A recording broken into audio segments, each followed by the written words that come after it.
Video like जरूर कर लीजिए और ऐसे वीडियो लगातार फ्री में पाने के लिए चैनल को तुरंत सब्सक्राइब कर लीजिए और बेल आइकन को जरूर टैप कर लीजिए ताकि आगे भी सारे वीडियो आपको मिलते रहे। यूट्यूब में फॉलो करते हैं तो प्लीज ये वाला फ्री टेलीग्राम चैनल जरूर ज्वाइन कर लीजिएगा। सारे नोटिफिकेशन सारे अपडेट यहीं पे आते हैं, ध्यान रखिए। हेलो फ्रेंड्स, एग्जाम प्रिपरेशन में मैं प्रियंका एक बार फिर से आप सभी का स्वागत करती हूं। और आज जो रिवीजन क्लास चल रही है उसमें हम लोग टॉपिक पढ़ने वाले हैं ब्रिटिश शासनकाल के प्रमुख कानून। तो ये सारे कानून हम लोग एक साथ देखेंगे, कब आए और किस गवर्नर जनरल या वायसराय के समय पर ये पारित हुए। ये भी इम्पोर्टेंट है, आपको याद करना होता है। कभी मैच करने के लिए आता है तो कभी स्टेटमेंट वाइज इससे प्रश्न बनते हैं। तो ये टॉपिक आप पूरा ध्यान से देखिए। अगर आप न्यू है चैनल पर, डेली दोपहर 1 बजे क्लास आती है और रात को 9 बजे प्रैक्टिस सीरीज है यूपी पीसीएस प्रीलिम्स और आरओ री एग्ज़ाम के लिए। आप इन दोनों एग्ज़ाम को फॉलो कर रहे हैं तो ये चैनल आपके लिए काफ़ी हेल्पफुल रहने वाला है। और जो भी बच्चे यूपी पीसीएस 2025 या फिर आरओ री एग्ज़ाम के लिए प्रिपरेशन करना चाहते हैं तो पेड ग्रुप के लिए इन दिए गए नंबर्स पे कॉल या मैसेज करके आप इन्फॉर्मेशन ले सकते हैं, जिसके ज़रिए से आपको कंप्लीट स्टडी मटेरियल प्रोवाइड किया जाता है। आप इसमें टेस्ट सीरीज़ पा सकते हैं। फुल स्टडी मटेरियल में वीडियो रिकॉर्डेड क्लासेस हैं, मतलब आप जो क्लासेस देखेंगे उनके साथ आप प्रैक्टिस कर पाएंगे क्वेश्चंस की, जो कि आपके लिए काफ़ी बेहतर रहेगा। ज़्यादा जानकारी के लिए इन नंबर्स पे कॉल कर सकते हैं। देखिए, सिर्फ कंटेंट पढ़ने से कुछ नहीं होता, आप जो पढ़ रहे हो उसकी प्रैक्टिस भी साथ में कीजिए। ज़्यादा से ज़्यादा प्रश्न हल कीजिए, जिससे आप वैसे ही प्रश्न हो जो एग्ज़ाम ओरिएंटेड, तो आप एग्ज़ाम में भी काफ़ी अच्छा स्कोर कर पाएंगे। चलिए बिना देर के आज की क्लास स्टार्ट करते हैं। आपके कोर्स से रिलेटेड छोटी सी इन्फॉर्मेशन थी, वो मैंने आपको प्रोवाइड कर दी। तो कानून में आप सबसे पहले देखेंगे कौन सा है। यहाँ पर एक लिस्ट के फॉर्म में आपको मिलेगा जो भी कानून पारित हुए, किस वर्ष, कौन सा गवर्नर जनरल या वायसराय था, उसमें कौन से प्रावधान किए गए, ये इंपॉर्टेंट है। तो सबसे पहला नवजात कन्याओं की हत्या संबंधी कानून, जो कि बंगाल विनियमन अधिनियम आया था 1795 में। डेट याद रखनी है, नवजात कन्याओं की हत्या संबंधी कानून 1795 में आया। तो ये आज ही की समस्या नहीं है, बहुत पुराने समय से चली आ रही है नवजात कन्याओं की जो हत्या होती रही है। तो इसको बंद कराया था जॉन शोर ने, लेकिन अभी तक आप देख रहे हैं काफ़ी हद तक ये चीज़ें अभी भी शामिल हैं। तो जॉन शोर हैं, नवजात कन्याओं की हत्या पर रोक लगाया गया। इसे साधारण हत्या के बराबर ही अपराध भी घोषित किया गया। नेक्स्ट आ जाता है कौन सा, बाल हत्या निरोधक कानून। तो बाल हत्या निरोधक जो कानून है, बंगाल विनियमन अधिनियम 6 के नाम से जानते हैं, 1802 में आया था वेलेज़ली के समय पर। तो बंगाल के लोगों द्वारा गंगा और समुद्र के संगम में नवजात शिशुओं को जो फेंकना था, ये फेंकते थे, उन पर रोक लगा दी गई। और आप देखेंगे इसके साथ साथ अगला आता है सती प्रथा निषेध कानून। तो साथ में 1829 में विलियम बेंटिक थे और इनके समय पर सती प्रथा पर कानूनी रूप से रोक लगाई गई थी।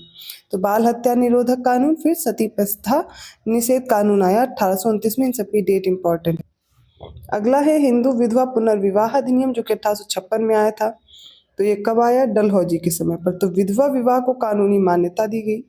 26 जुलाई 1856 को अधिनियमित हुआ। और यह हिंदू विधवा पुनर्विवाह अधिनियम जो है 1856 है, और यह अधिनियम 6 था, जिसने 1856 ईस्ट इंडिया कंपनी के शासन के अधीन भारत के जितने भी क्षेत्र थे उसमें हिंदू विधवाओं के पुनर्विवाह को वैध घोषित किया गया। और 1857 के भारतीय विद्रोह से पहले डलहौजी द्वारा इसे तैयार किया गया था। और बहुत लोग कंफ्यूज होते हैं, तो ये याद रखिएगा कि कैनिंग के समय पर पारित किया गया था। तैयार कब हुआ था, डलहौजी के समय पर। तो किसके समय पर आया ये रहेगा, तो आपको कैनिंग दिया रहता है तो आप कैनिंग को ही टिक करेंगे, ठीक है। फिर देखते हैं सम्मति आयु अधिनियम 1891 ईस्वी में आया। इस समय था लैंसडाउन, और 12 वर्ष से कम आयु की जो बालक थे उनके विवाह पर रोक लगाई गई थी सम्मति आयु अधिनियम में। साइमन कमीशन कब आया, तो 1927 में आया था, इरविन के समय पर। यह संविधान निर्माण योजना से रिलेटेड था। अगला है शारदा कानून, जो 1929 से 1930 के बीच आया, इरविन था इस समय। तो बालकों के लिए विवाह की न्यूनतम आयु तय कर दी गई इसके द्वारा। तो बालक की 18 वर्ष और बालिकाओं की 14 वर्ष कर दी गई थी। 1 अप्रैल 1930 को लागू किया गया। हालांकि इस कानून को पारित कब किया गया था, तो अक्टूबर 1929 को। नेक्स्ट है अगस्त घोषणा। तो अगस्त घोषणा कब हुई, 1940 में। इस समय लिन लिथिगो था और ये प्रादेशिक स्वशासन से रिलेटेड था। नेक्स्ट है क्रिप्स मिशन। तो क्रिप्स मिशन प्रस्ताव आया इसके बाद 1942 ईस्वी में, लिन लिथिगो के ही समय पर आया था, और ये संविधान सभा की योजना से रिलेटेड था। इसके बाद वेवेल प्रस्ताव आया 1945 में, वेवेल के समय पर। तो सभी दलों को मिलाकर काउंसिल का निर्माण करना इसका प्रस्ताव था। इसके बाद आता है कैबिनेट मिशन योजना, जो कि 1946 में आई, वेवेल के समय पर। संघ का निर्माण और प्रांतों को स्वायत्तता देने की इसमें बात कही गई थी। माउंटबेटन योजना 1947 में आई माउंटबेटन के समय पर, जिससे भारत का विभाजन सुनिश्चित किया गया। और कन्या भ्रूण हत्या, जो कि पहले ही होना चाहिए था, तो ये लास्ट में आ गया है, तो ये भी अधिनियम याद रखिए, कन्या भ्रूण हत्या निवारण अधिनियम 1870 ईस्वी में। इसके द्वारा कन्या भ्रूण हत्या रोकथाम अधिनियम आया 1870।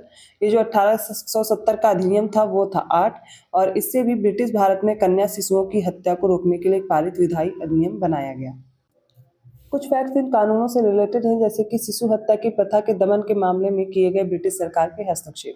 तो सबसे पहले बनारस के निवासी थे जोनाथन डंकन, ये पहले ब्रिटिश अधिकारी थे, जिन्होंने स्थानीय राजकुमारों को शिशु हत्या की बर्बर प्रथा को छोड़ने के लिए राजी करके सामाजिक बुराई को रोकने की कोशिश की थी।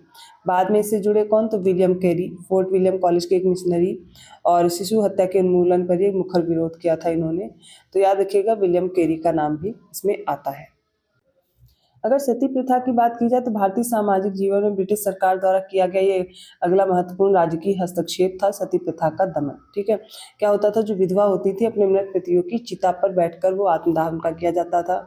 और हालांकि सती प्रथा प्राचीन काल से प्रचलित थी या हिंदू जीवन की एक अनिवार्य प्रथा होने के बावजूद एक रूढ़ी थी। वास्तव में इतिहास में अकबर, जहांगीर, गुरु अमरदास, अहिल्याबाई, पेशवा, तंजौर के राजा और गोवा में पुर्तगालियों जैसे कई भारतीय शासकों ने इस प्रथा को हतोत्साहित करने की कोशिश की थी, अर्थात इन लोगों ने कोशिश की थी कि ये प्रथा समाप्त की जाए। फिर भी यह प्रथा तीनों प्रेसिडेंसी में व्यापक रूप से फैली हुई थी। तो 19वीं शताब्दी में इस अमानवीय प्रथा के उन्मूलन हेतु कोई निरंतर और व्यवस्थित प्रयास नहीं किए गए थे। देखिए, जिंदा चिता में जलना होता था, तो बहुत ही बर्बरता पूर्वक ये चीज़ें की जाती थी कि जो सती होती थी उनको यहाँ पर सती मतलब कि जो विधवा महिलाएं होती थी उनको सती किया जाता था, जलाया जाता था अपने पति की चिताओं पर। तो सती प्रथा के दमन के मामले आप देखेंगे तो सबसे पहले 1819 में, फिर 1821 में सर्वोच्च न्यायालय के 2 न्यायाधीशों ने सती प्रथा के तत्काल उन्मूलन के लिए अनुरोध किया था, और यह तर्क देते हुए इस कदम में कोई गंभीर सार्वजनिक आक्रोश नहीं होगा। लेकिन इस याचिका को सरकार ने खारिज कर दिया, क्योंकि 1821 में हेस्टिंग ने सती प्रथा के पूर्ण उन्मूलन के इस प्रस्ताव को अस्वीकृत इस डर से किया था कि धार्मिक कट्टरता भड़क सकती है।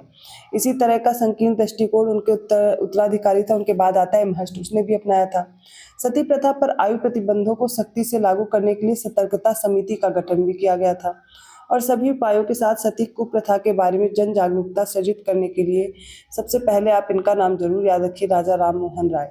ये सती प्रथा के कट्टर समर्थकों जैसे काशीनाथ तारका वागीश के साथ विवादात्मक संघर्ष में आ गए थे। इस कुप्रथा के खिलाफ जनमत तैयार करने के लिए राजा राम मोहन राय ने पैम्फलेट और अखबारों में लेख भी लिखे थे। इन सारे अधिनियम को अगर एक जगह समराइज किया जाए तो सबसे पहले हिंदू विधवा पुनर्विवाह है, कैनिंग के समय पर आया 1856 में। विधवा विवाह को अनुमति मिली थी, अभी मैंने बताया डलहौजी द्वारा तैयार किया गया था और कैनिंग द्वारा पारित किया गया था। नेक्स्ट है नेटिव मैरिज एक्ट, जो नॉर्थब्रुक के समय पर आया था 1872 में, अंतरजातीय विवाह से रिलेटेड था। फिर एज ऑफ कंसेंट एक्ट आता है लैंसडाउन के समय पर 1891 में, और इसमें जो लड़की थी इसकी विवाह की आयु क्या की गई थी निर्धारित, कितने वर्ष, तो 12 वर्ष। नेक्स्ट है शारदा एक्ट, इरविन के समय पर आया 1930 में। ठीक है, विवाह के लिए लड़की की न्यूनतम आयु 14 वर्ष और लड़कों की 18 वर्ष निर्धारित की गई। शिशुवध प्रतिबंध कब लगा, वेलेजली के समय पर 1798 से 1805 के बीच। इसमें शिशु हत्या पर प्रतिबंध लगाया गया। सती प्रथा प्रतिबंध कब लगाया गया, तो विलियम बेंटिक के समय पर 1829 में पूर्ण रूप से प्रतिबंध हुआ। दास प्रथा पर प्रतिबंध लगाने का नाम एलन बैरो का याद रखिएगा। 1833 में जो चार्टर अधिनियम आता है इसके द्वारा 1843 में माफ कीजिएगा 1843 में दासता को पूर्ण रूप से प्रतिबंधित किया जाता है। दासता की कुप्रथा के उन्मूलन के मामले में सरकारी हस्तक्षेप विलियम, आप याद रखिएगा, विल्बर फोर्स के नेतृत्व में दासता की कुप्रथा के खिलाफ किए गए प्रचार में दासता की इस कुप्रथा के बारे में ब्रिटेन की जनता का ध्यान आकर्षित किया था। और इसके साथ साथ इसके बाद क्या होता है, 1811 के विनियम 10 भूमि के रास्ते दासों के जो आयात थे उस पर प्रतिबंध लगाया गया, और 1832 के विनियम 4 दासों के अंतर प्रांतीय आवागमन पर भी निषेध को पारित कर दिया गया था। तो ये आज का जो वीडियो है ये आपके इन्हीं सब चीज़ों पे आधारित है जिनसे कानून, जो ब्रिटिश शासन के समय पे जो कानून आए थे और जिनसे प्रश्न बन जाते हैं, और इन प्रश्नों को आप गलत ना करें, इसलिए आप कोशिश कीजिए शॉर्ट नोट्स प्रिपेयर कर लीजिएगा, डेट और कौन कौन से गवर्नर जनरल थे। ठीक है, मैच करने के लिए आ जाता है, और अगर स्टेटमेंट आता है तो आपने वीडियो देख लिया, आप गलत नहीं होगा। वीडियो अच्छा लगा तो प्लीज़ लाइक कीजिए, चैनल को सब्सक्राइब कीजिए और लोगों को शेयर करते रहिए। ऐसे ही कंटेंट के साथ मैं अगली क्लास में मिलूंगी। और अगर आपको ये क्लासेस अच्छी लग रही हैं, आप अभी न्यू हैं चैनल पर, तो प्लीज़ चैनल को सब्सक्राइब जरूर करें और लोगों को भी आप इस चैनल के बारे में बता सकते हैं, जो भी बच्चे यूपी पीसीएस प्रीलिम्स और आरओ एग्जाम की प्रिपरेशन कर रहे हैं, क्योंकि यहाँ पे आपको क्वेश्चंस तो मिलेंगे ही, साथ में आपको जीएस का कंटेंट भी मिलेगा जो आपके एग्जाम पॉइंट ऑफ व्यू से इंपॉर्टेंट रहेगा। अपकमिंग जितने भी एग्जाम है यूपीपीएससी से रिलेटेड, उन सभी के लिए हेल्पफुल रहने वाला है।